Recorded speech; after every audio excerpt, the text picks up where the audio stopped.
Bonjour, bonjour à toutes et tous. Bonjour particulièrement à toi, Stephen. Hi, Stephen. Thank you so much for being with us today. It's a delight. I feel blessed and honored that you accepted my invitation.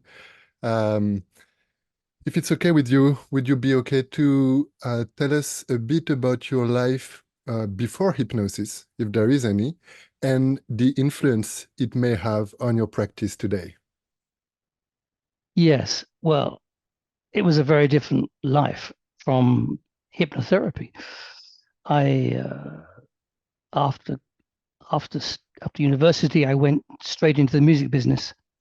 I All was right. signed up by a record company. I had a small band, and we got signed up. And I then, when that part of my life moved on, I went into the actual business side of the music business for about something like 8 years. I think I was in the music business as a songwriter, session musician, engineer, producer, worked with quite a lot of people. And when I gave up working full time in studios, as an employee, I went freelance. But what I discovered was that you have to be very tough in the music business to make it as a freelance producer or anything. You actually have to be quite a bully and fight your way to the top.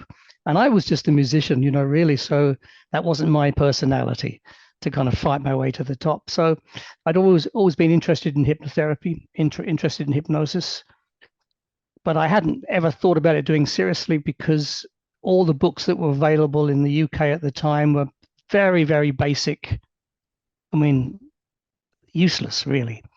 And then I just came across a book, and Milton H. Erickson was one of the authors. This would have been like the early 70s, something like that.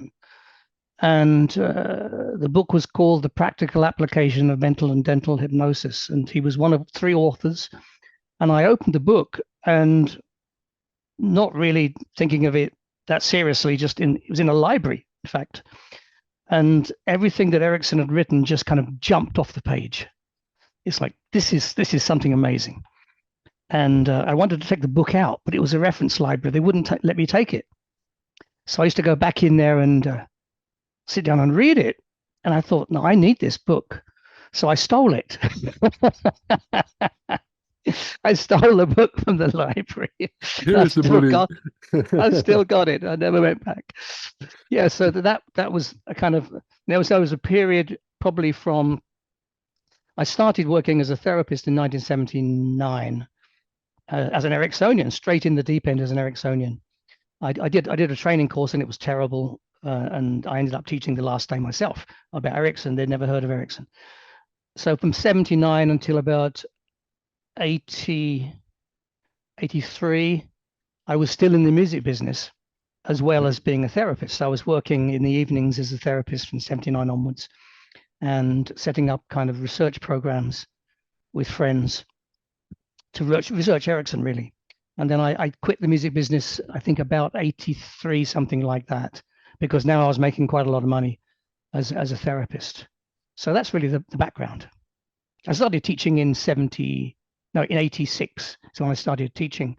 So I'd been a therapist since 79. So I've been a therapist for quite some time.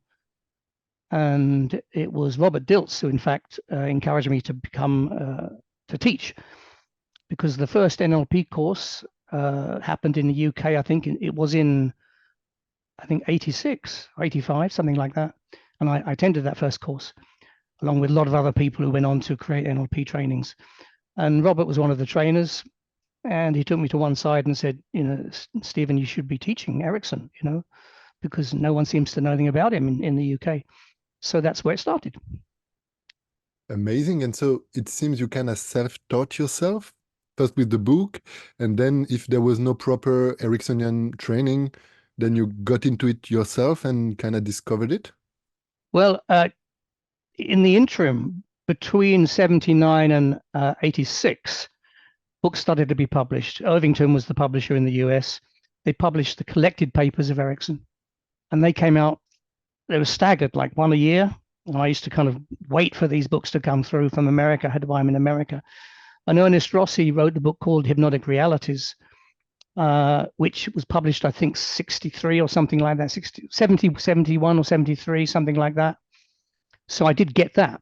When that came out, I got that. I also got papers from Erickson himself, because he was then, when he'd retired from being the president of the American Society, but they had his papers. So I contacted them to get Erickson's papers, and I got some from him himself.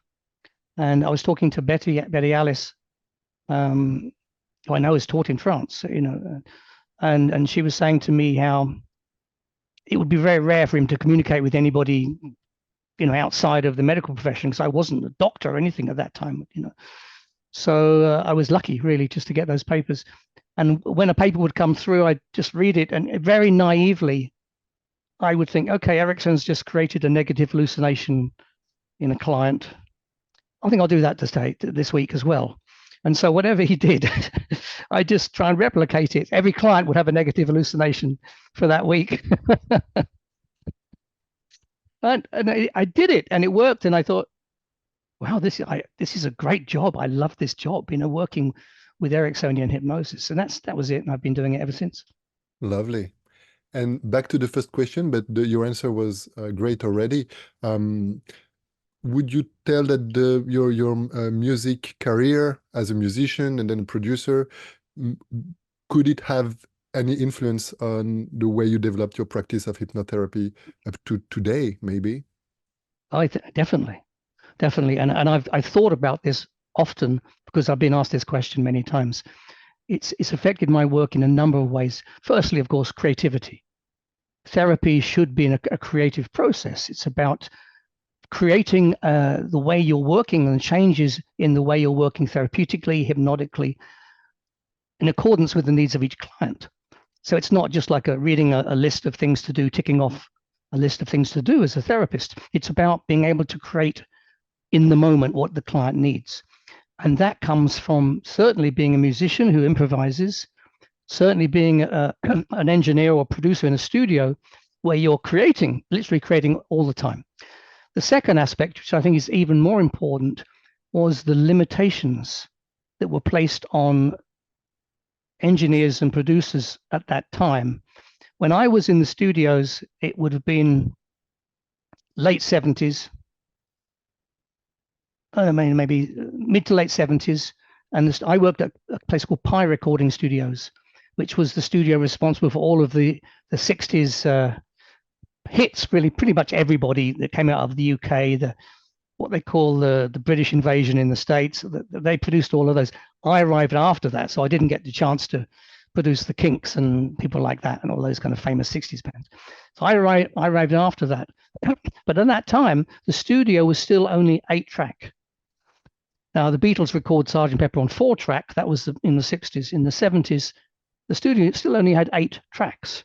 Now, that means if you're recording an orchestra, you're very limited with only 8 tracks. Or we record even a band, with the drums, you have mics on different drums. They just have one mic over the drums, for example, and hope that it all the ambience picked up. So you had to think ahead, because what we used to do was you'd record on, let's say, 6 tracks, and then you bouncing down, you record that over onto 2. Yeah, exactly. And then you do the same thing again. So you end up getting maybe 20 tracks, but it was all bouncing down. What it meant was you're actually producing the final product as you do it. You couldn't just record it and then adjust it afterwards, because it was all bounced down onto the 2 tracks. So all the time you're having to think ahead. Is this going to work? What else has got to go on? Is that going to, all ahead, all the time thinking ahead. And I think that's the main thing that influenced my ability to work as a therapist, because you have to think ahead. That's crazy. And it feels the constraints that you had pushed you towards creativity. You had to be creative and to think ahead so that you could actually do your job. I think it's very important to, when people are studying therapy or hypnosis, to limit themselves, deliberately limit yourself. Because if you do it that way, what happens is, it's a little bit like driving a car for the first time. You don't know how to do all those things simultaneously. Okay, so you are automatically limited just to stay safe, in the car. You limit yourself to just 2 or 3 things, and then you add to those skills, Because you're doing it that way, and you're adding skills, the earlier skills soon become unconscious. So it happens all by itself. And that's, of course, learning. So through repetition and limit yourself to just a few skills and keep adding on to those, it's a great way of learning. And that was what was happening in the studios. Same with anybody who was working in the music business at that time. It was the same process. You didn't have any choice. You had to just cope with being overloaded and add to that until it became intuitive. Which definitely applies to music. At first you learn the basic, the scales and stuff, and then the more your body and your mind, they digest it, they make yours, Yes. and then more and more you go, and then you can improvise, and then you can be focused on how the other musicians play, and then about the audience, and it all grows as you go. Of course, as yeah. And playing music, and especially improvising, is a trance state. So it's very similar. And maybe that's the reason why I took to it so easily, because I obviously like being in trance. Don't we all, right? I mean, most of great human experiences seems to be altered states of consciousness. It's funny because I came across a Bob Burns book. I don't know if you know about it, Real or Imagined, and I was really struck. And actually, he came to France and he gave a training, which I really enjoyed. And he was maybe a bit paradoxical. Compared to what we are used to hearing about the way we should work. And he said this sentence that really struck me. He said, because you are a professional, you are scripted. And he said to improvise, somehow you have to be scripted. And I believe you cannot improvise music if you don't know music. You have to master the foundation, the basics, and then somehow improvisation, maybe it's a recollection of all the skills and the trainings that you had that can come across new, but it's not like, yeah, I don't work and then I just go with the flow and then intuition will help me out. It's a lot of work so that actual improvisation can emerge, I would say. You can't improvise without doing the work. You can't take an engine apart in a car if you've never taken an engine apart in a car. Does that make sense? You can't become an intuitive engineer or mechanic or pianist or anything unless you put the work in. It's very, very important, which is, again, that limiting thing. You're forcing yourself to learn something through repetition and forcing it into your unconscious through adding more over the time. And then it becomes easy. It's no longer hard work because it's intuitive, as you say. Great. I think we will dive into it as you are a trainer yourself, and I'm really curious about how you actually share this knowledge and how you help your students to grow those skills, I would say. But just before that, there is, I think in France, I believe in the UK, because I talked with Anthony Jacquin as well, and there is this, how can I put it, situation between medical professionals and lay people as we are. And so the way we define ourselves can be quite important. Some people, they present themselves as hypnotists. Some people present themselves as practitioners in hypnosis. Some, as yourself, I believe, present themselves as hypnotherapists. Do you first confirm this is like the label you chose in a way to present yourself? And would you be kind enough to explain the reasons why? Because it's different, right?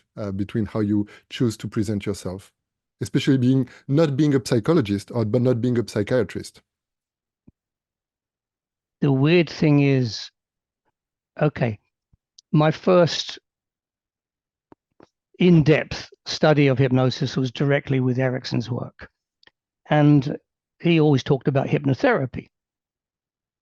Even though he was a psychiatrist, he was talking about hypnotherapy. And the subsequent books that Ernie Rossi wrote were about hypnotherapy. And so it was quite normal to call yourself a hypnotherapist. The very first course, in terms of like a 1-year course, which was like 1 weekend a month that I taught, that was around about, as I say, 86, 87. And that was in a hospital in London And I just went straight into it. All my students were nurses and doctors and psychiatrists. And that was just a bit of luck. I wanted to create this. First of all, I created the course over a period of evening sessions in London, where I would literally be on the train going to London with Erickson's books, and I'd be writing the course. And when I got there, you know, I think it was Wednesday evenings, I had 3 hours and I'd teach what I just read, basically, which is what most teachers do to start with. And that became the kind of the basic skeleton of the 1-year diploma course I created. So I wanted to create this diploma course. As I said, it was just after the NLP practitioner I did. And so I thought, okay, well, I'll do it 1 weekend a month and have that similar format where you have client, therapist, observer type format for exercises, but it will be about Erickson rather than being about NLP. Yeah. And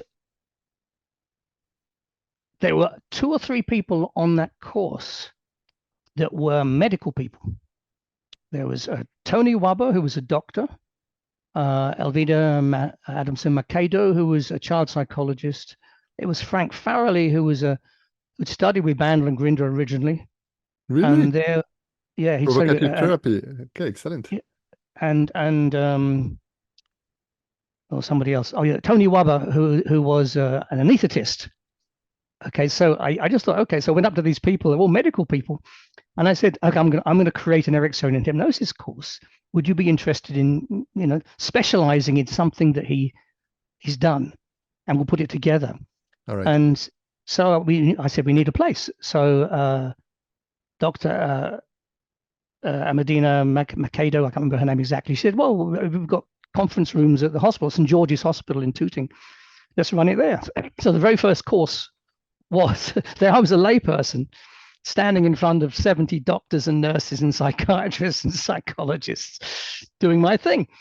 And it stayed like that, you know, and we ended up running courses, my goodness. Oh, I lost count. I mean, there's hundreds of courses all over the UK. We had a self-hypnosis course, which was for the public as well. And that was running every Sunday somewhere in the UK, different hospitals, all in hospitals. And that it stayed like that. And then later, you know, when it became the year 2000s onwards, well, I started teaching in universities. So again, I'm in there teaching in universities. And so I kind of slipped in the back door, really. That's how it happened. And it's been like that ever since. So I'm blessed, really. And I think, you know, I never had any doubt what I could do because, and I told you about the negative hallucination idea. The first time that happened, I was hypnotized somebody and their friend was there. And I put her into hypnosis and I just got the paper from Erickson, how to do it. I thought, I'll do it, how he did it. And so she's in trance, excuse me, and I said to her, oh, your friend has had to leave. She said that she'll see you another time. And I got the friend to stand up and pretend to leave. And she sat back in the chair. All right. I then brought the client out of hypnosis and chatting away about her experience. And she had amnesia for the thing. I don't think I even suggested the amnesia. I asked her if she'd ever seen a wine glass levitate on its own. She said, no, of course not. So I nodded to the friend. She lifted up the glass. And the woman nearly fainted. She went white and back in the chair like this. And I said, of course, this doesn't happen by itself. You know, do you know how this works? She said, no. I said, I've got an invisible friend. And I got the friend to shake her hands. And she's like, you know, it's a really dramatic thing to do, right? But Erickson had just done it in his paper. And I thought, I'm going to have a go at that. So that told me I don't have to be scared about doing demonstrations. So when I started teaching, I'd been doing therapy already for like 8 or 9 years. So I'm confident about that. And so there we were at the hospitals and I was delivering the goods, basically. I was doing what I had to do and no problem at all with that. It seems it's lots of self-confidence and it's quite impressive. And yeah. Well, I think it's important for students. They need to see the thing in action. They don't want just to be told about something. They need to see it. I always work with clients in every course. Oh, great point, because I'm a trainer myself, and I feel there is there's some bias in the way we teach, because we are all between people who kind of know hypnosis and have experienced it already. And so you organize when you teach, having people that maybe never experienced hypnosis to do some demonstrations so that you can really show the way it works with actual clients. Is it something you actually do? Yeah, I think it's very, very important. Whenever I teach, or even online, I'll get, that'll be students, of course, online volunteering, but live, I always work with patients or clients. When we were at St Anne's Hospital in London, we went one step further. I'd always, every single weekend that I taught, would always have two clients, two members of the public coming in I'd never met, and work with them, and we videoed those. So we extended it for the students to have the same experience. So we set up a kind of a free therapy service where the students were under supervision in small groups of 6 would then work with a client each every one day after every weekend. So basically that was pretty much the whole month taken up, with the supervision. We used to have 70 people on the course, so it was a lot of people. So we actually had a full-time member of staff recruiting clients and patients through advertising in local papers in that area of London. And that was an amazing thing, you've got to get your hands dirty if you,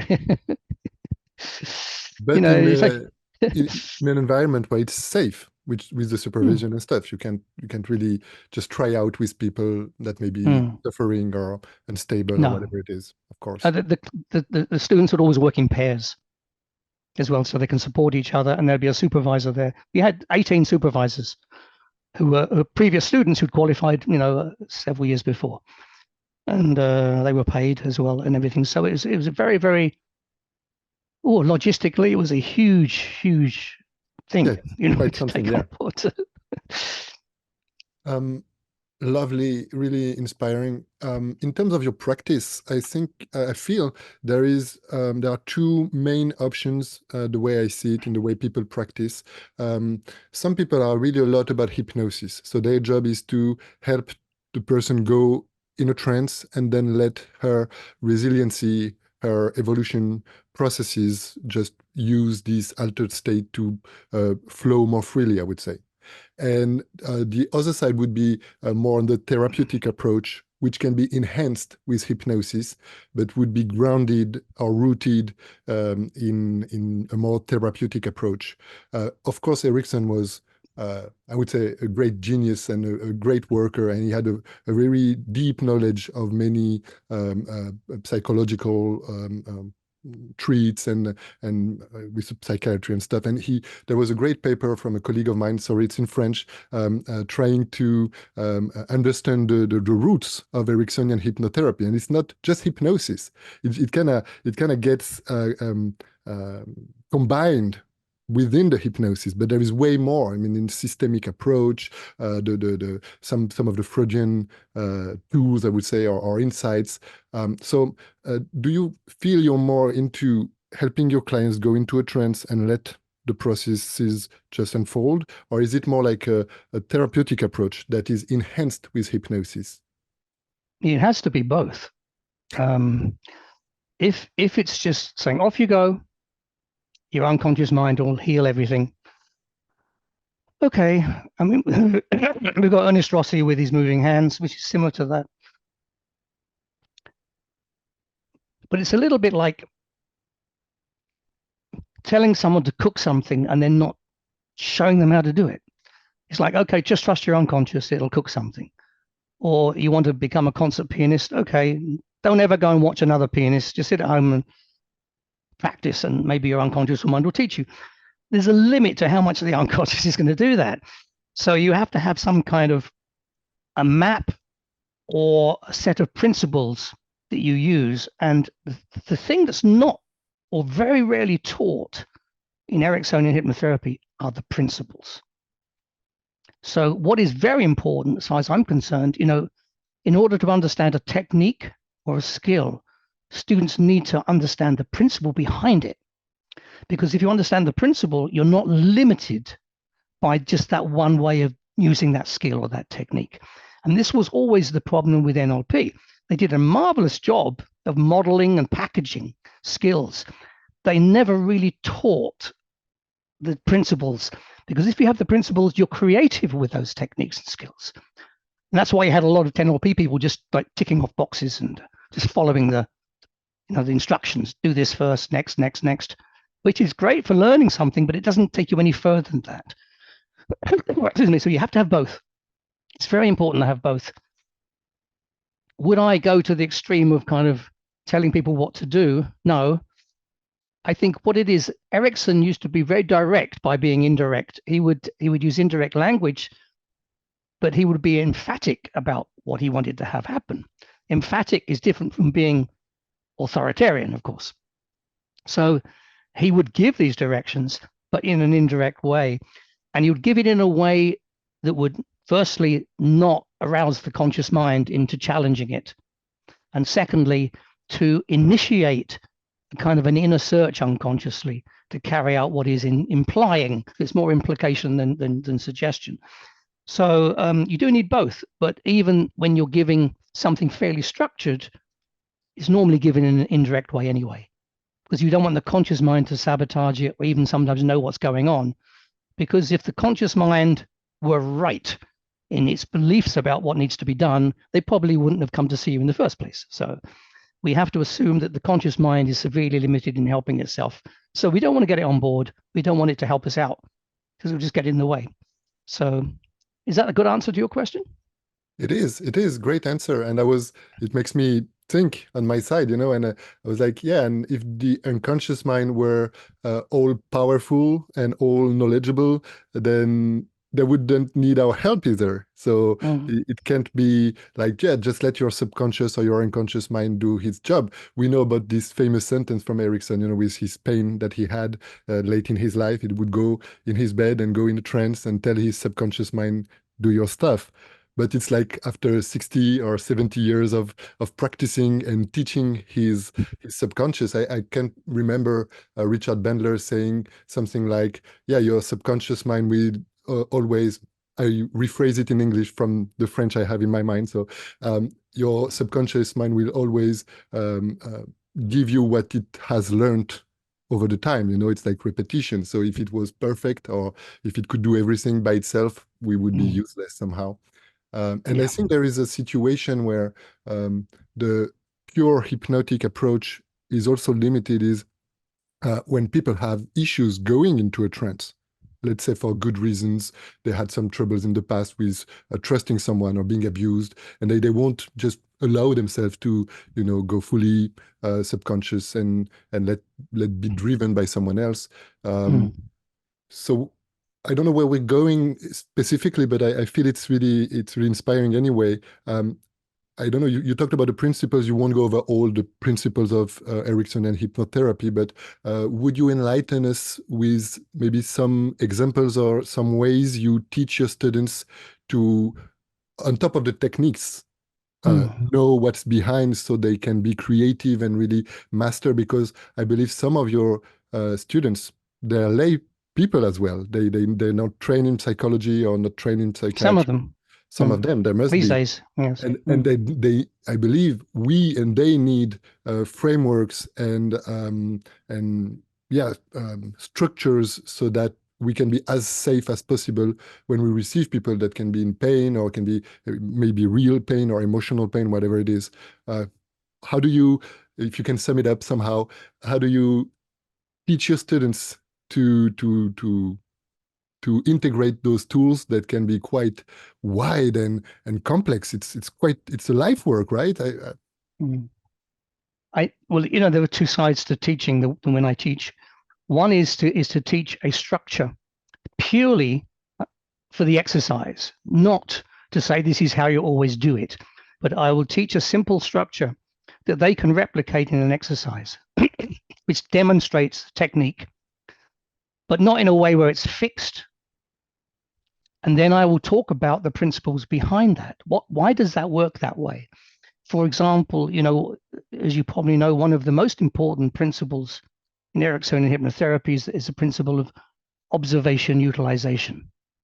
If you don't observe, you've got no raw materials to work with. You can't even begin to interact therapeutically if you are not aware of what you're working with. So observation is so important. Yet a lot of therapists, I mean, you go back to Freud, of course, they didn't even look at the patient. The patient was lying on a bed somewhere and they were looking at the ceiling. So you do need to pick up verbally and non-verbally all of the communication the client's giving you consciously and unconsciously.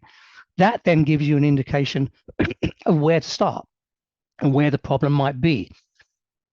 I see it a little bit like if you imagine you've got a pond and you have to get to the other side of the pond, and you put one foot out and there are stepping stones under the water.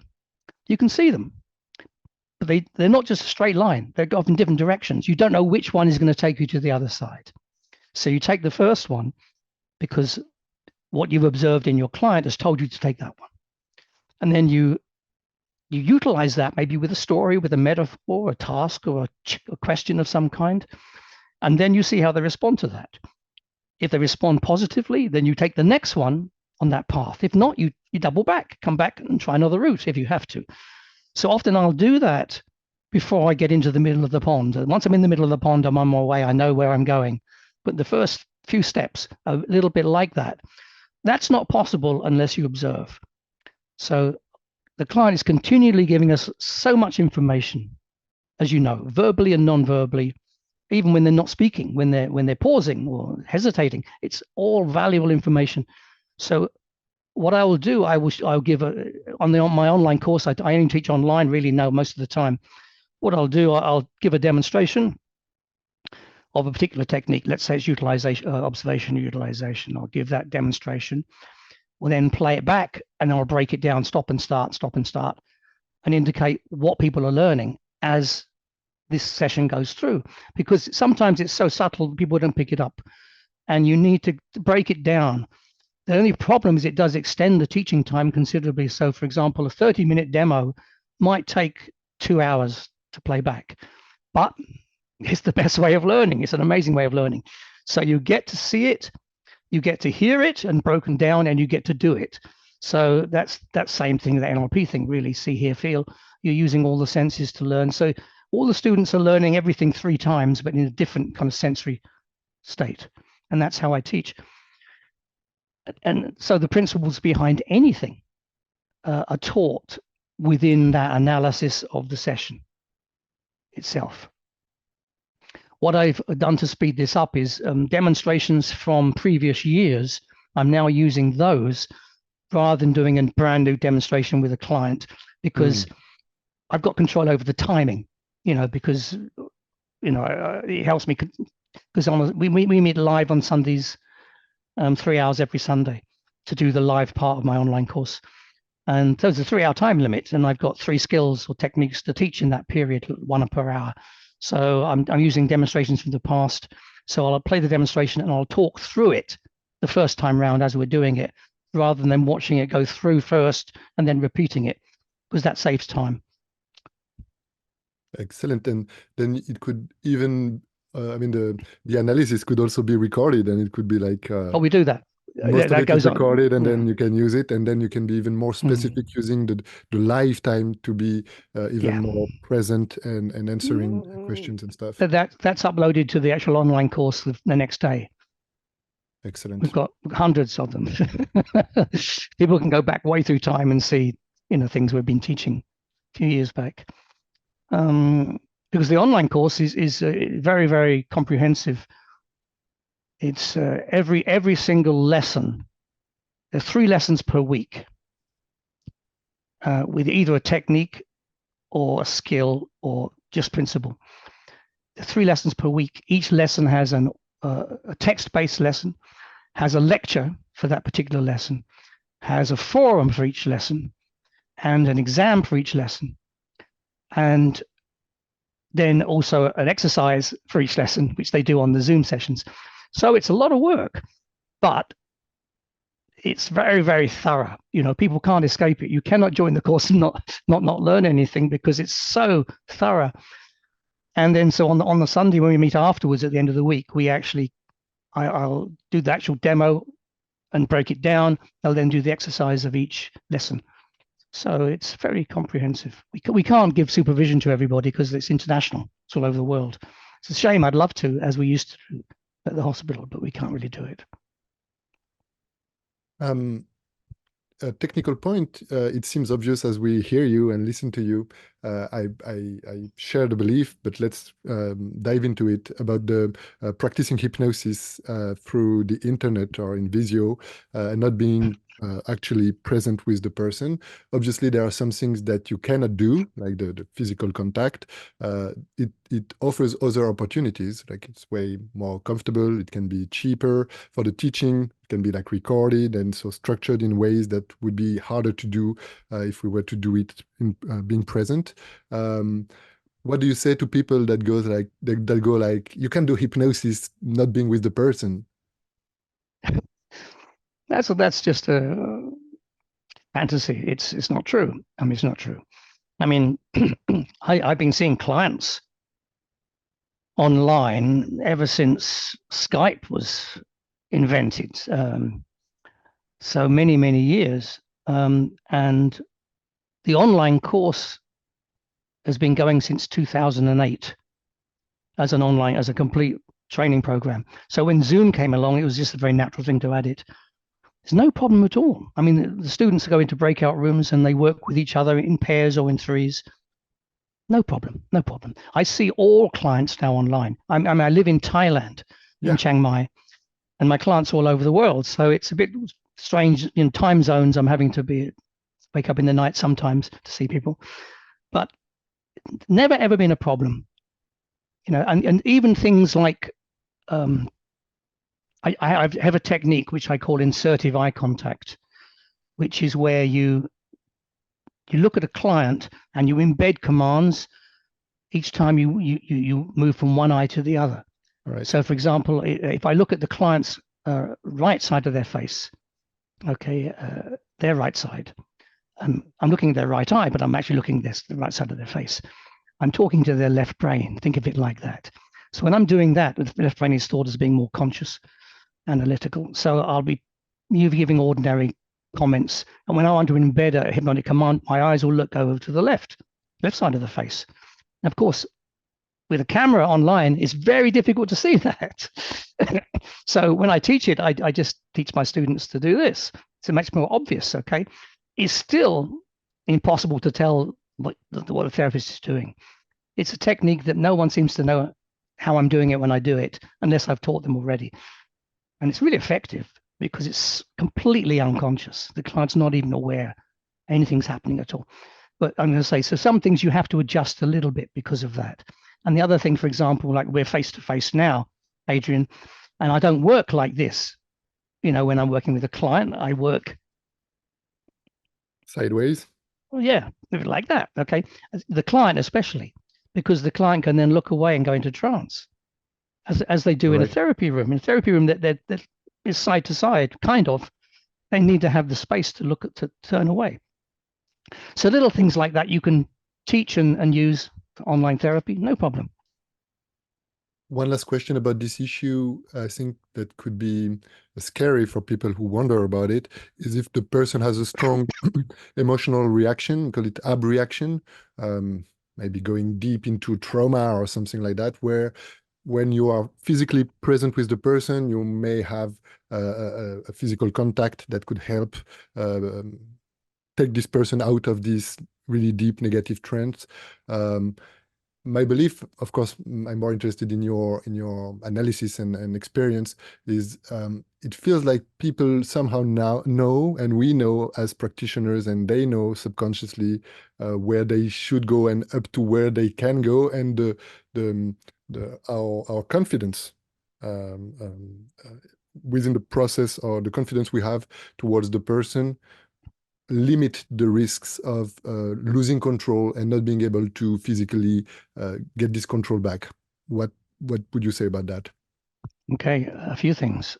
Firstly, in a face-to-face situation with a client, if somebody abreacts, the last thing I would recommend is for the therapist to touch them. because what can happen, that experience, that abreaction can be so real and it's a regression that the therapist becomes part of that experience. Anchoring And itself maybe, to the experience. Yeah. yeah. And that's the last thing any therapist wants to have happen. They end up being sued or something for something they didn't do. So in fact, I encourage people, if someone has an abreaction and it's not expected, is not to do anything, just be there and just breathe. You can say, okay, just breathe, stay with that, just breathe, whether it's face to face or online, because eventually it subsides, okay, it lowers.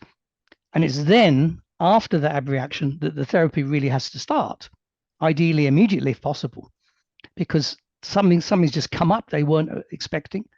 And you've got raw materials to work with, of course, there.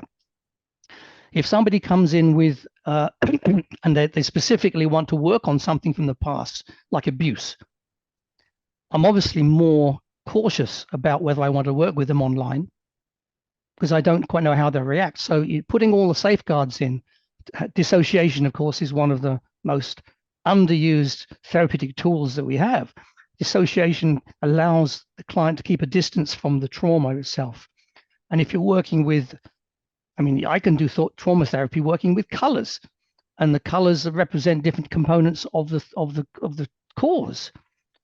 And so you've got a dissociation there. And because it's visual and looking at colors rather than having feelings so much, you're changing the colors around. There was a great therapist, a woman who worked with children, and her name escapes me now. I'll probably come back a bit later. And she used to work with children who had problems, and she'd get them to draw a picture of the problem. She'd then get them to draw a picture of the problem all gone, all healed. And then the therapeutic part was she'd get them to draw a picture in between. Yes. Do you know who I'm talking about? Have you heard of her? I can't remember the name either, but yeah. I know the techniques. So yeah. Yeah. So as an example, you could see the wonderful thing about being a hypnotherapist is you're not changing reality. You're always changing perception of reality. Perception is easy to change. It's not difficult.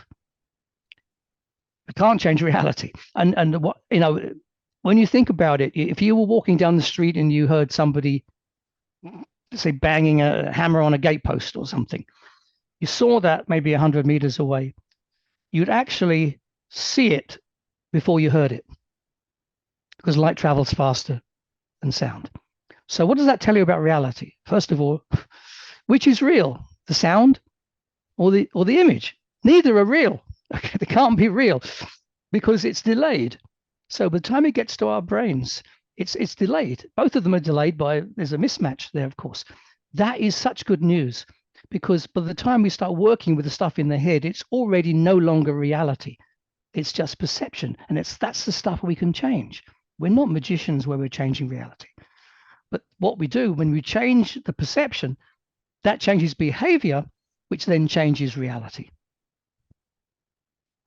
Lovely. I don't know how to phrase this question, so let me go into it and see how it goes. I know I don't know if you still are, but I know that you've been a Buddhist monk. You live in Thailand, so you actually, at least you're still a Buddhist, or you consider yourself a Buddhist. It feels somehow it can be taught that when we work with someone, we should be as neutral as possible, keep our own influences for ourselves. I don't know if it's something we can do fully, I would say. And I don't know, the more we go, and especially with society and the world, the way it goes today, maybe helping people and being a therapist, it's also, it cannot be apolitical. It cannot be fully neutral, In some regions of the world, you don't do therapy on one-to-one. It has to be group therapy. And I don't know, I know many women, and I love it that, defend the women cause, and it can have its place within the therapeutic processes. Would you say that being a Buddhist influence your practice? How do you manage the boundary between your own beliefs and ways of living, and how you maintain a space where people can be who they are and who they want to be? Okay, first of all, let's put beliefs aside. Because if I say I have a belief, it means I don't know. And so beliefs don't really come into it. Secondly, Buddhism is both a faith and a psychology. I mean, mindfulness comes from meditation. That's part of the psychological aspect of Buddhism. So I'm Buddhist in as much as I don't go around hurting people, don't take lives, etc., etc.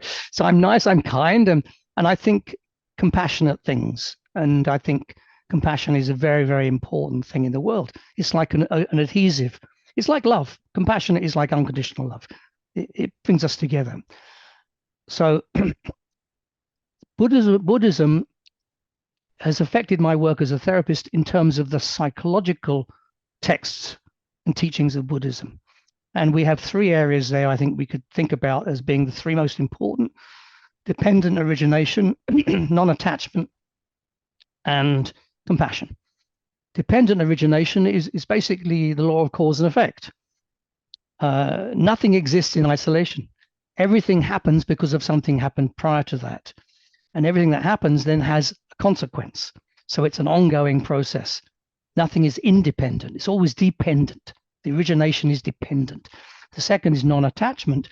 That is, all problems occur because of attachment. Whether you're attached to something that you like, which gives you short-term pleasure or satisfaction, but then, of course, your iPhone gets out of date, you want a new one. Okay, so that attachment to the iPhone, there's no permanent satisfaction in anything. And when you die, of course, that's a confirmation of that in a big way. And then there's compassion, and that is that if everybody's compassionate with each other, if you make whoever you're with them, but for that time you're with them, the most important person in your life, then you're never going to look back with regret and say, I didn't do enough. And I think it's true as a therapist, especially because we are in the profession of making a difference and helping people. So I teach my students that when they're with a client, they are the most important person in their life for that duration. And non-attachment is such an incredible form of therapy. How can I give you an example? Okay. There's a sequence of events that occur with all problems. It doesn't matter what the problem is, it's the same process. And if you identify the process, it makes it very easy to do therapy. First of all, there's a thought. The thought is triggered either by something external, something internal. That thought has to be triggered by something. So it's something in the environment around you, something happens, someone says something to you, you respond, or it's something you remember. That thought produces a feeling. That feeling is either good or bad. When you have that feeling, your brain is aware of the feeling. So now there's a second thought. So if it's something negative, okay, if it just ended with the feeling, okay. But when the thought produces a bad feeling, then the bad feeling produces another thought saying, oh my goodness, this is bad, I can't cope. And that thought produces even more of the same feeling. It loops. So you need to break the loop. It's as simple as that. Break the loop. And the way you do that is not to attach to the thought. You attach to the process of the thought. Because you can't say, I'm going to stop thinking. I don't want to think anymore. You have to attach to the process in which, like, I'm thinking. Acknowledge the brain for what it's meant to do, thinking, but don't acknowledge for the content, because that's the process, that's the result of perception and belief. And habits. And that's where people get trapped. So that's a Buddhist principle. And so for me, that's underlying pretty much all problems. And that'll be like a backbone for a lot of the work I do. Sometimes I'll do it very overtly and actually use that as a kind of a technique. Or even if I don't do that, it's in the background of everything I do. And then compassion, of course. And it's touching to hear you say that. I've heard many times, that when you are with a client, she should be or he should be the most important person in the world. And I don't know if it's something you can decide, or maybe you can decide or choose to feel that way. Maybe it's something you can nurture. I couldn't tell. but I never made the connection because I've been a bit into Buddhism. I've read a bit about it. I've tried to practice. I've done some Vipassana courses and stuff like that. So I kind of have some experience, modest, but some experience with it. And I've never made the connection between this Buddhist pillar and this therapeutic pillar. Okay, So thank you for let this. me help. Let me give you some ideas here. Okay, and anybody else. Meditation is actually selfish. We wouldn't think of it as being selfish, but we're attaching. We're attaching to be non-attached. So there's a paradox there. Okay. Now you can do that because what you're doing with meditation on not attaching is learning not to be a victim of the content of thoughts. That's fine. But the motive for doing it is actually not anything to do with non-attachment. It's about attaching. It's an irony, but there you go. When compassion comes in, compassion doesn't just happen in the head. I mean, you can do like a meditation where you're sending loving kindness to people throughout the world who are suffering. Like right now, there are millions of people who are suffering right now. We could meditate every morning and send loving kindness. Is it going to make a difference to them? We don't know. It'll make a difference to us because we're teaching our heart to do this, to give unconditionally. The best way to develop compassion is to consciously choose to do it. You said about that, whether you decide to do it. But you don't limit it to just therapy sessions. Make it part of your everyday life. Look for opportunities where you can make a difference, especially if it's a situation where the person who's benefiting has no idea that you did it, because then they're going to take the credit for it themselves. That's like a double compassion. You're not even doing it for some kind of benefit for yourself. You will benefit, but you'll benefit spiritually, if you like. You won't benefit from someone saying thank you to you. I'll give you an example. Something happened a little while ago. Talk about monks and things. I went into a restaurant, vegetarian restaurant, and there were two people in there. There was a monk and there was a taxi driver. Now, monks don't normally go into restaurants because they go on alms round in the morning where they're given food. Okay, but he was obviously traveling between temples.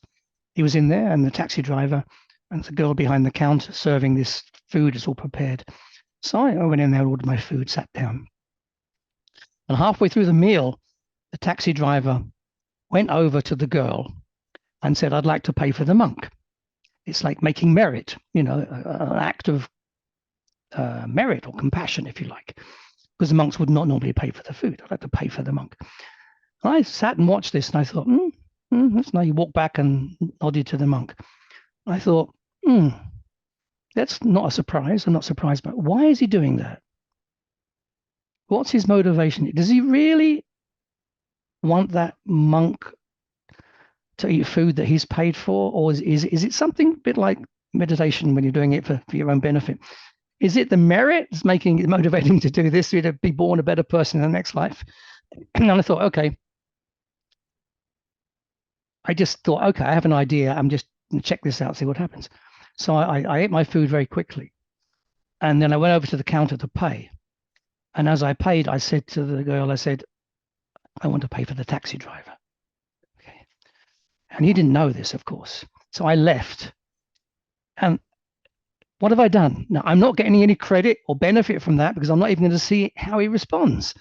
But I'm doing something that's sown a seed that may allow him to step back a little bit and think, why would this foreigner, who I don't even know, pay a taxi driver's food? That makes no sense. How much merit is he going to get from that? What's that about? I'm not even a monk. Do you understand? So there's always opportunities to do something where you're showing your compassion, but not because you want something back. I think they're the ideal situations in which to do it. So I encourage my students to do that. And I think if that can become habitual, it starts to happen automatically. And it can be something small. It's like going into a supermarket and just looking at the person's eyes a little bit longer in the checkout, a little bit longer than you would socially, and smile. It's such a tiny little thing, but that person's been there all day doing the same thing over and over again. That may have made the difference to her life or his life in some way. So I think use the world around you as your training ground to learn to become more compassionate in your work as a therapist. It's funny. Thank you so much for those the stories and really moving. It reminded me of my very first professional client, the very first person I received as a professional, and she had trouble becoming pregnant. She had been on a process for 3.5 years, and we did a session, and it was my first session. I guess it was okay. It was not like excellent. It was what it was. And then I never had any news from her. And then a year and a half later, I met with the friend that recommended me at the time. And she looked at me and said, "But you don't know." Like, no, she's got her baby. And she got pregnant a month after we met, right? And my first emotion was a bit of frustration because I felt like, come on, you could send a little card, to make me know that it worked. And then the more I thought about it, the more, and I think Erickson said that sometimes we should be a shadow within our client's life. I mean, if they even forget about us, I guess being pregnant, being a mother, being a woman, having a child, it's so important in a person's life. I'm recently dad myself, so I can feel it more now. And if she forgot about me as soon as she could to live her life and be with her experience, her success, even maybe forgetting about hypnosis helping her, it's way better than my ego feeling like it deserves some congratulations or whatever it is. Absolutely. And this is a perfect explanation for why I think Ericksonian approach is far superior than direct hypnosis. If somebody goes to a hypnotherapist and they're very direct, they're basically saying, I'm the person who's going to change your life. It's me, me, me, me, me. Okay. And if you get better, it's because of me. If you work indirectly with the Ericksonian approach, the client, first of all, starts to go into hypnosis by themselves. They don't know that you've helped them go in. They start to feel, oh, I'm a good hypnotic subject. So they're already feeling good about that. Secondly, when the changes start to happen, because you didn't give them the direct suggestions, it's all implied. They take credit for that change. They don't give it to the therapist, which is we're in the business of empowering people, not disempowering them, which is why I don't like it when I hear stage hypnotists do therapy and they're doing it as if they're doing a stage demonstration. A direct authoritarian. I feel very badly about that. In fact, I hate it because it's disempowering clients. Even though it can be really efficient on the short term, because someone who responds good to direct suggestion can get rid of smoking or whatever it is really fast. But there is this disempowering. I say there are the Ericksonian ways of getting rid of smoking as well. I mean, indirect ways of. Can be very quick. There are indirect ways of doing all of these things. For me, it's somehow more caring to be indirect. We have more of an advantage. Sometimes when people start training, they say, I don't feel confident to do this. I said, well, why do you have a fear? What's the fear about? What happens if it doesn't work? I said, what doesn't work? I said, well, what happens if they don't go into trance? I said, don't worry, they don't even know you're hypnotizing them. If it doesn't work, it doesn't work. They won't even know you've started if you're using indirect suggestion. So you're using indirect suggestion, they're responding. If they don't respond, they don't know they're not responding because they don't know you've started. It's not now we're doing the trance, all the spooky stuff now. No, that's if the client doesn't go in then, that's when you've got the client thinking, okay, this is not for me, it's not going to work. They may not ever come back. That's the bad thing, So I think when you work indirectly, if it happens, most of the time it works indirectly. If it doesn't, it means you have to change the way you're doing it as a therapist. You need to look at there's something happening there you need to overcome. The reason I didn't take hypnosis seriously, as I said at the beginning, was all very direct.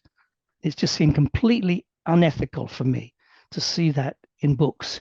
That's why when I read Erickson, it's like, oh my goodness, what is this? This is so different, so much better.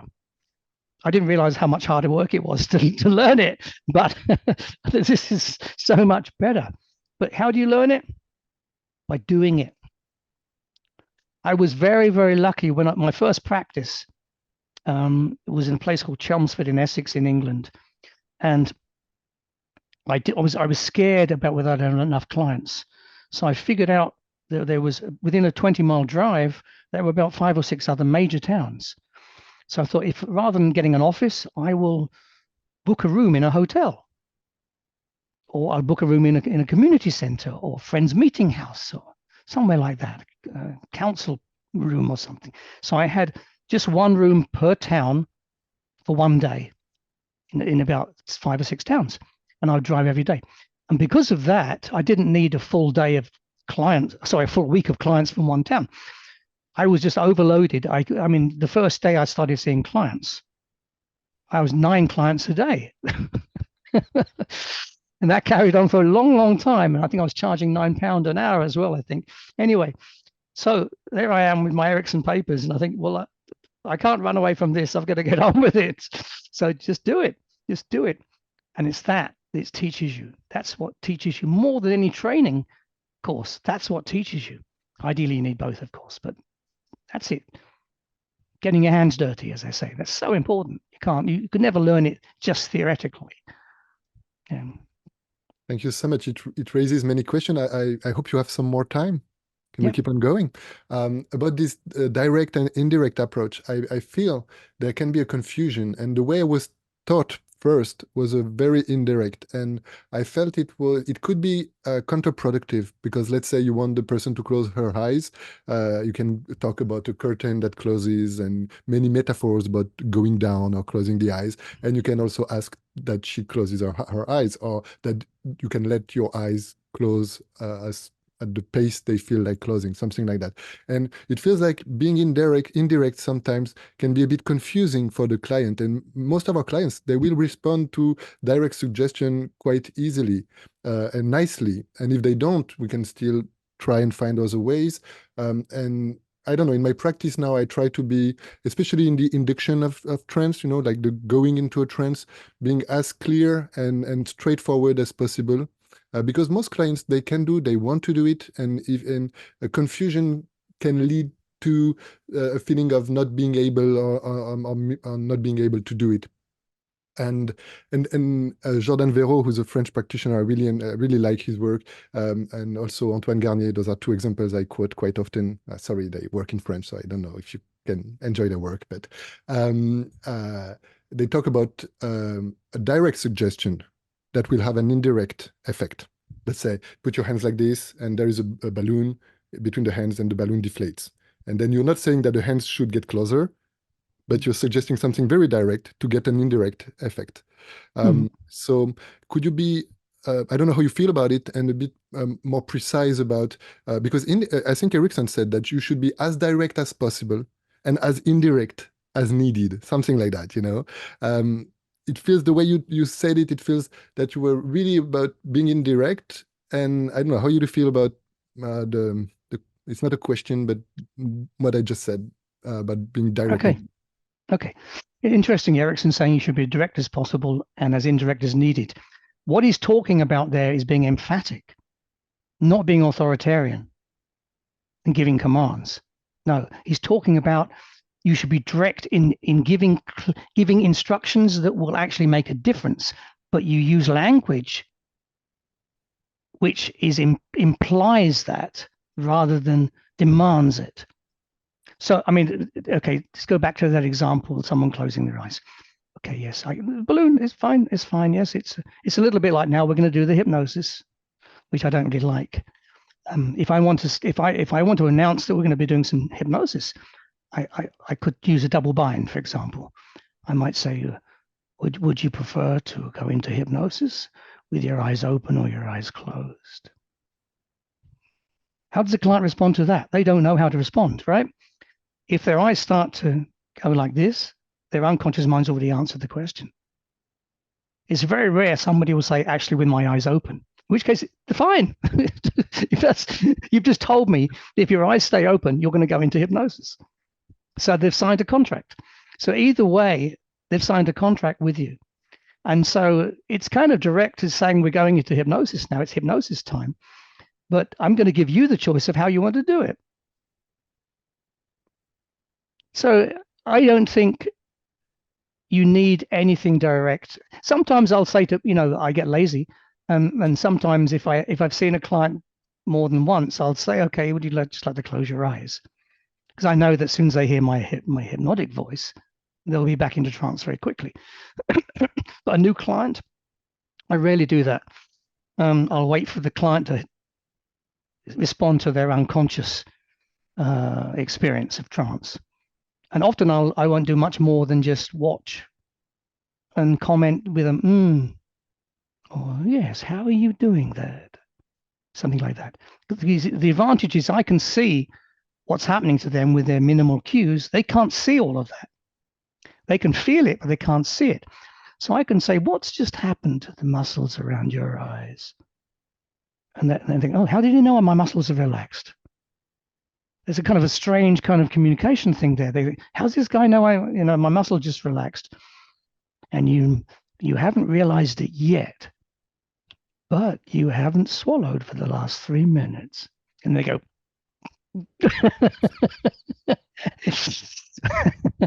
so I'll point out things I can see, but it's not about me doing something. I'm always like, I'm curious.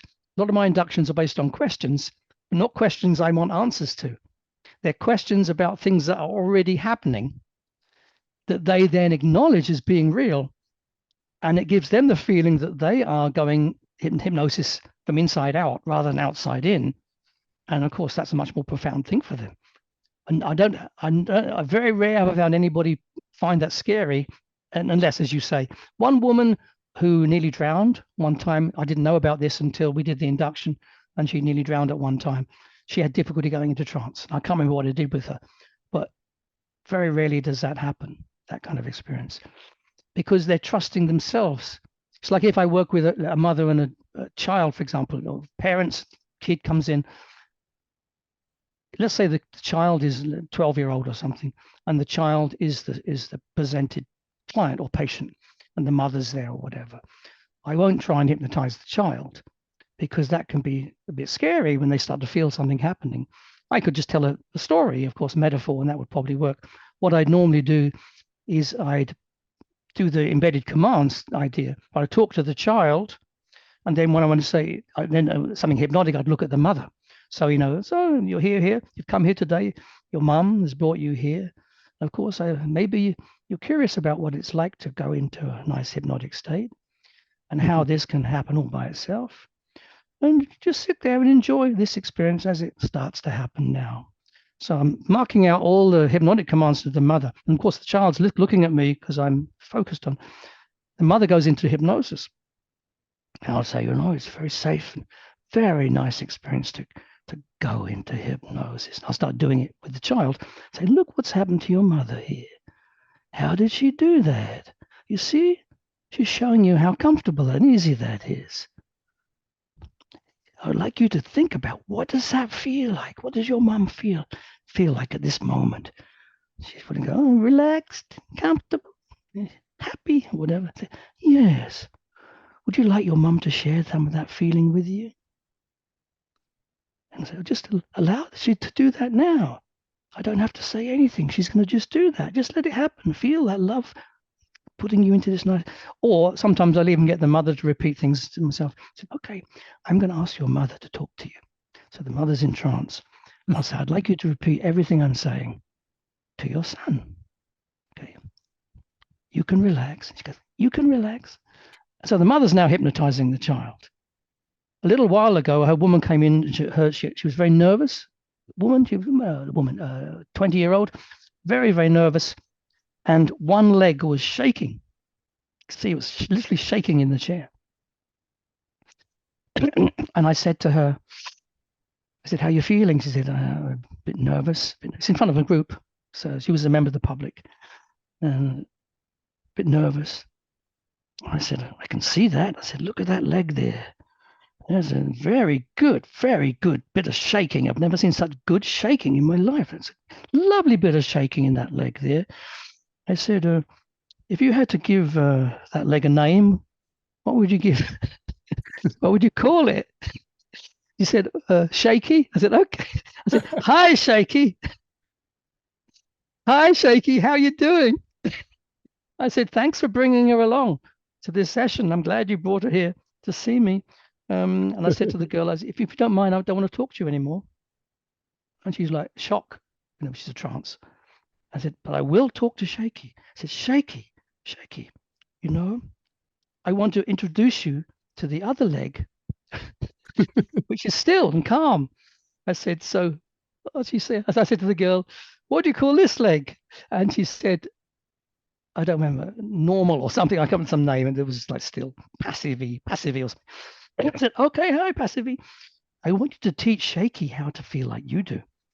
And she's just looking around, looking at her legs now, and all the group are trying to hold back a laugh like this. And I'm talking to the legs. And I said, okay.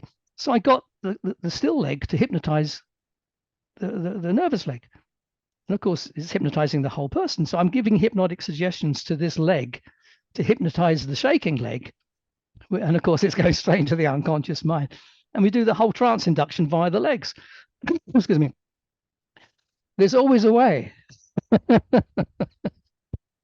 There was a woman, I remember she was shaking like this. She came to see me, and she was literally, and she said she'd been to many, many therapists, hypnotherapists, and nobody could put her into trance. And that tells you one thing, not that she's a difficult subject, but that she believes she can go into trance. Otherwise, why would she keep going back to different therapists? She has a belief that she can do it. I said, I think I know why you didn't succeed before. She said, why? I said, I bet they told you to relax. She said, yeah. I said, well, that's no good. I said, how are you going to relax if you're not nervous to start with?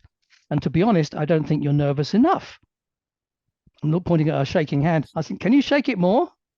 We need to get you more nervous. Then you'll really notice the difference when you relax. So she's shaking both her hands, and one of them starts to slow down and lower down to her lap and become more relaxed. The other one's shaking there. I said, that's it. And I said, notice what's happening. Your hand's going down. And as that hand's going down, the other one's coming up, moving towards your face. But I said, whatever you do, don't go into hypnosis until that hand touches your face. Okay, so that kind of idea. And she said, oh, I want to, she's down straight away. Okay. And I remember I was doing some hypnotic phenomena with her. So I had her hallucinating the Salvation Army band outside in the corridor, a brass band, just to see what she was capable of doing. There's always a way. This is the benefit of using ericksonian techniques. You don't have to be direct. If I'd have been direct with her as everybody else had, we wouldn't have got anywhere. I had to utilize what she'd got given me, which was, of course, the anxiety, the nervousness, and turn it around. Thank you so much for those stories. It's really inspiring. And they cannot not be unconscious processes, maybe physical, emotional, mental. They are there. Maybe they don't feel like a hypnotic trance. And sometimes problems can be somehow trances, like we're stuck within those automatic processes. And the way you described utilizing, I don't know how to put it. Utilizing, yeah, those processes, yeah, can be really a bit paradoxical for the persons who experience it, but yeah, obviously quite efficient. I wanted to go back to Buddhism, if you don't mind, especially to compare somehow meditation with self-hypnosis. I feel in Europe and in the Western world, I would say, we're really self-centered and we believe we know it all. But Western psychology is like 250 years old, and Buddhism psychology is 2,500 years old. So maybe if some people have dedicated their lives to studying the mind, they have some things to teach and to share. So we did with this friend Cyril Champagne I talked about earlier a conference, because he's a very extensive Buddhist practitioner, and so we did this conference to compare and try to show the differences between Buddhist meditation and self-hypnosis. And of course, I want to know your view on it. And but again, it's not again, but it feels like somehow in our society we tend to pick something up and believe we understand it all. Being present, the how you call it in English, self-awareness, or when you meditate to stay focused on what's here and now, we take it as an end, like if it's the purpose of it. And I feel it's a tool to train your mind and train your body to remain present. And then you can use this focused mind and orient it towards love, compassion, understanding. And in Europe and the Western world, it feels like, yeah, we should learn how to meditate and stay present, and that's the purpose of it. But I think it's really a short-sighted way of understanding things. So again, I think it's my style. The more I do interviews, the more I realize that's the way I go. So hopefully it's fine with you. Yeah, what would be the differences and the common grounds that can be between meditation, Buddhist meditation, because there are many styles of meditation, Buddhist meditation that you master, I believe, or practice a lot, and self-hypnosis, and how they can work together, how can they be different? First of all, intention. The intention is first of all, why would you do self-hypnosis? Because you want something. Why would you do Buddhist meditation? Because you don't want something. You don't want to be attached to the material world. You don't want your mind, the monkey mind, dancing around. You want to be able to focus on something. And then use that focus as a way of not attaching to the temptations around us. Excuse me. So, first of all, it's the intention itself. They're completely the opposite, really. Self-hypnosis is about material gain, even if it's some psychological benefit. It's about wanting something, attaching to something. Improving your ego somehow. You have this ego and you want it to be better. So you do self-hypnosis to improve your processes. I want. Me, I. That's the opposite from Buddhism. So Buddhist meditation is about not attaching to a sense of self. So it's completely the opposite, or a sense of I or me, and not becoming a victim. I use that word because I think it's the case, a victim of attachment. If you're attached to something that's bad, obviously it's bad for you. If you attach to something that's good, it's only temporary. It will be bad when it's gone. Yeah, and then you'll feel bad because you no longer have it. There's always going to be, in the Buddhist principles, there's always going to be suffering, even if it's after the fact that you felt good about something. It's always going to, okay, we need to be hungry in order to enjoy food. There's always going to be the opposites there. And so the idea with Buddhist meditation, of course, is not to become a victim of that process where you are just in the present. So the other thing is, like, self-hypnosis is letting go consciously, not concentrating, and going and letting your unconscious do the work for you, where Buddhist meditation is about becoming more conscious. So you're focusing more. And a lot of people don't understand this. They do meditation and they go off to never land. They think, oh, I'm meditating. No, it's the opposite from that. It's hard work.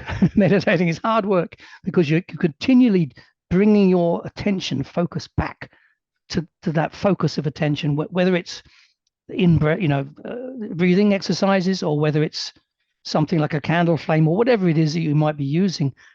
And the reason you're doing that is because you can use that focus, acute focus of attention, to investigate the nature of reality without distractions here and there and everywhere. So you're developing a tool that you can use to open up the nature of reality and understand it better.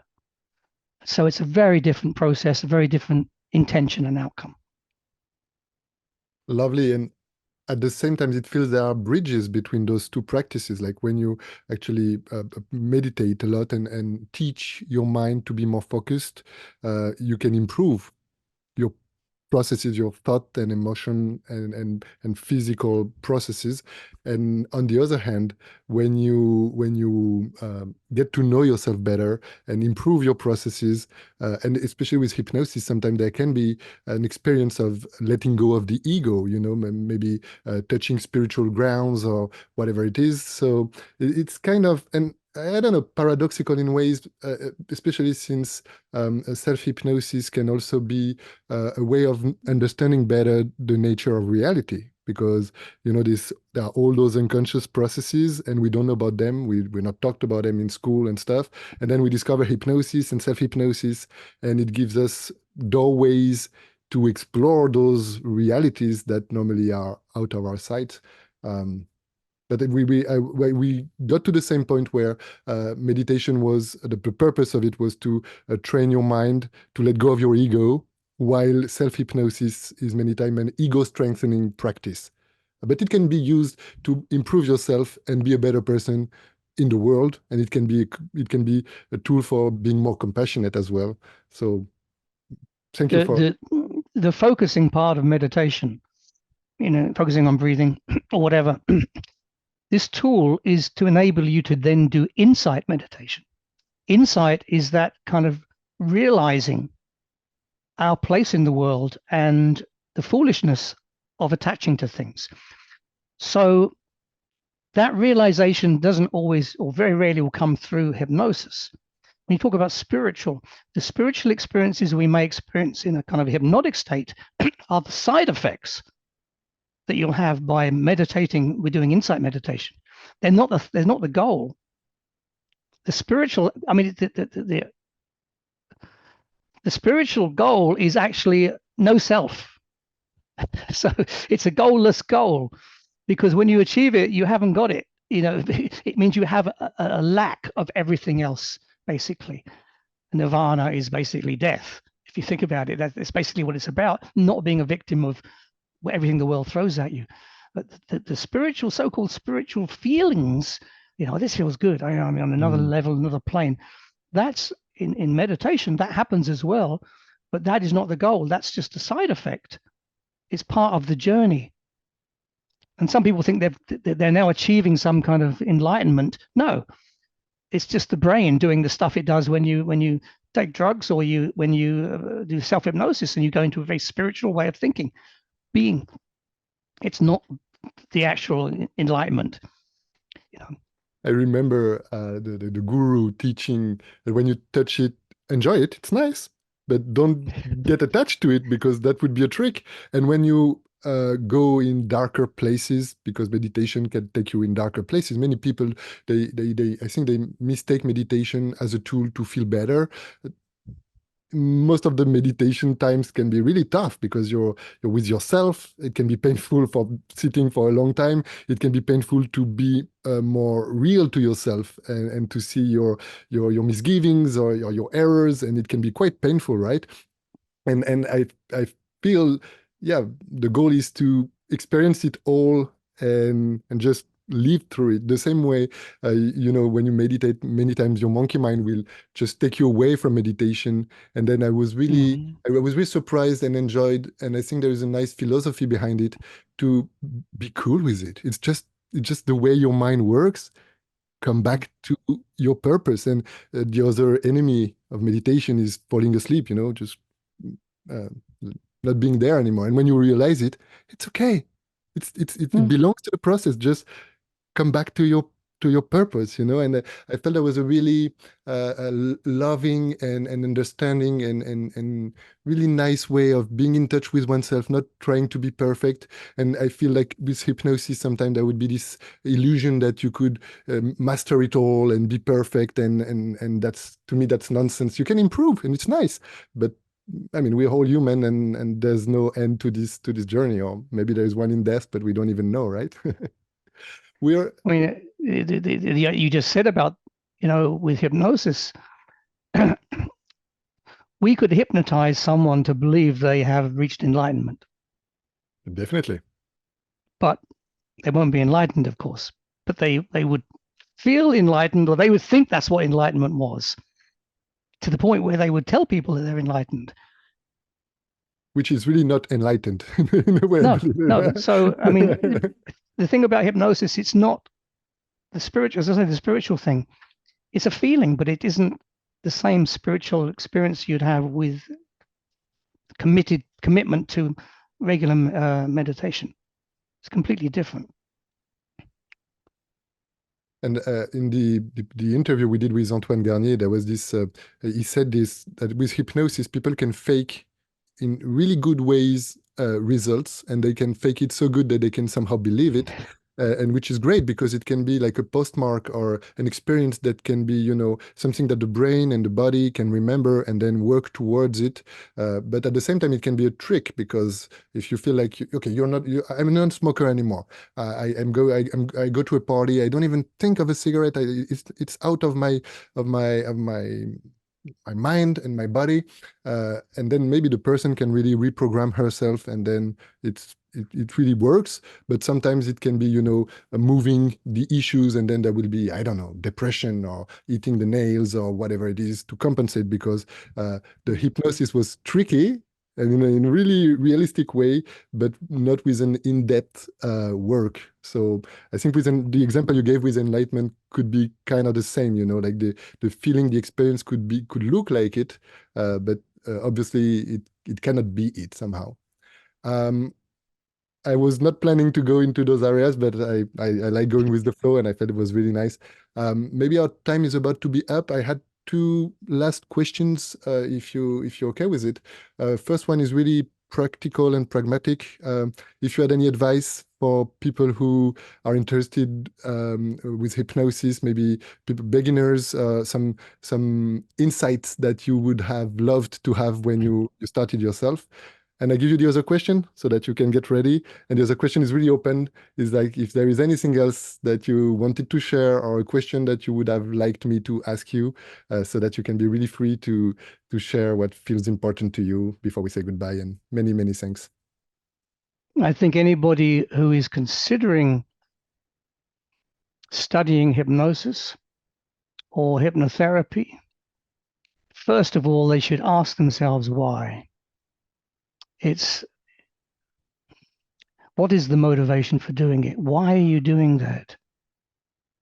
You can see online there's so many people who are in it because they want to feel different or better than someone else. They want to have control over others or just feel they have some kind of power. They've got this whole misunderstanding about hypnotherapy or hypnosis. If you're someone that really wants to make a difference to the lives of others, then okay, you can go into being a hypnotherapist and study that. But if you're someone who wants it like a party trick or just wants to feel better, see if it's for your own ego, no. Which goes back to my thing about stage hypnotists who then become therapists. Why did they do that initially? They wanted to be on the stage. It has to be about the other person. It always has to be about the client or the patient. So that the first thing would be to ask yourself that. I have to be honest, I did that, but I also made that decision to become a hypnotherapist because I wasn't making enough money in the music industry. So that I needed to make a living. So, and I thought, okay, and I found the Erickson book and I thought, okay, so it was a natural progression. But I didn't do it just for the money. I had no idea how much it was to make. I actually made a lot, but I didn't have any idea how much that would be at the time. So it has to be about wanting to, Stephen Covey said something once. He said, the last thing you want when you're lying on your deathbed, are you going to look back and think to yourself, I wish I'd spent more time in the office? No. You're going to think, I wish I had made more of a difference. I wish I'd loved more. And I think that is such a good way of setting a focus for your life journey. What will you not want to regret? Okay, so the regret is a terrible emotion because you can't go back and change it. So I think when you think about becoming a therapist, you have to think, okay, why am I doing this? Is it because I want to lie on my deathbed and think, wow, that was an amazing life. I couldn't have done any better. If you get that feeling, then you should go for that kind of training and career. What was the other question? I go back to it, but it's a tricky question. I myself, when I discovered hypnosis, I was hypnotized by a friend, and he did not even realize it. Just talking about hypnosis, he touched something that rang a bell, and just had me have a really strong hypnotic experience. And I felt that was a really potent and powerful tool. But back in the days, I was 26 and I didn't know myself so good, and I'm only 39, and there's still a long way to go, right? But if you had asked me, I would have said, yeah, I would like to help others. I want people to have this good experience that I had. I was also curious about the techniques, like how the hell can it happen? It's crazy, right? And then moving forward, learning this practice, practicing this experience, then I realized the real purpose for me was to actually be more in touch with others. I was a bit in my head. I was a bit dissociated from myself and then from others. And then the biggest gift that hypnosis gave me was not doing hypnosis. It was being with people. And today I felt we've been together today in a really human and more than human, really connecting. And I couldn't have told it beforehand. And again, what you said about meditation can apply there. You want to help people, you want to make a difference. Why?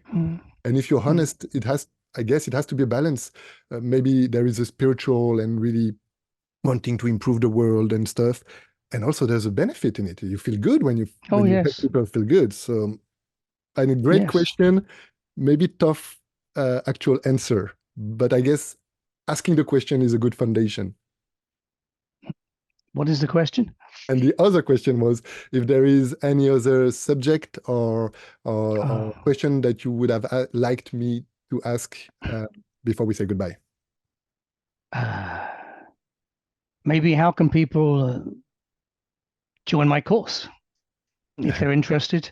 We have a lot of French people on the course. Nice. We've had 6,000 people on this course, on the online course, over time. And we've got about 100 on there at the moment. So yeah, we have in fact the whole course is translated into French as well. Excellent. I've taught in France a lot, maybe a dozen times over the last 20 years. So just leave a link or something, or tell people how to contact the website. That's it. Excellent. Sometimes we project onto others. To me, it sounded obvious. It was obvious that I would put the links in the podcast description and stuff. So obviously, I want to make your work more available. And let me open this door. If at any time you feel like coming back to France and give a class or a seminar, a couple of days, being online is great. And I feel being live also or face to face can be great. So Adrian, you have to invite me. You have to set something up and invite me. I used to live in Antibes, for a couple of years. Okay. I miss France. I've taught there a lot. Not in French. I taught through Robert Dilts' wife, Deborah, used to be my translator all the time. But I'd love to go back again. It's been a long time now. Let's do it. Okay, you just let me know. I didn't plan, and we can finish with Anthony with the same idea, and I'm making your work and your philosophy, your energy available to French people and French-speaking people. It is lovely. I think really helpful.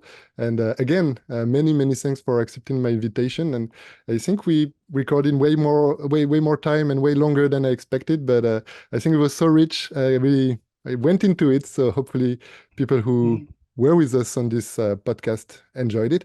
Please feel free to comment, ask questions, join Steven's group. I put all the links.